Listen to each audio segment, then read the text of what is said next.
ஒரு நாள் பாண்டவர்கள் உணவு சாப்பிட்டு கொண்டிருந்த பொழுது ஏழை ஒருவன் அங்கு வந்து தருமரிடம், ஐயா, நான் வறுமையில் வாடுகிறேன், ஏதாவது உதவி செய்யுங்கள் என்று கேட்டான்.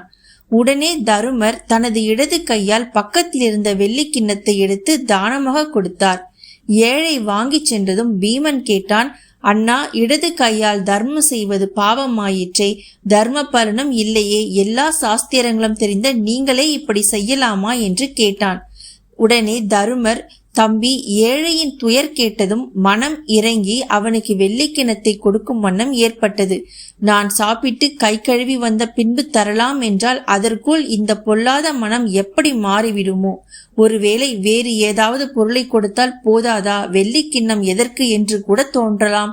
எனவே நல்லதை செய்ய நினைக்கும் பொழுது அந்த நொடியிலேயே செய்வது நல்லது. அதனால் நமக்கு ஏற்படும் நன்மை தீமையை விட பிறருக்கு ஏற்படும் நன்மையே முக்கியம் என்றார் தருமர்.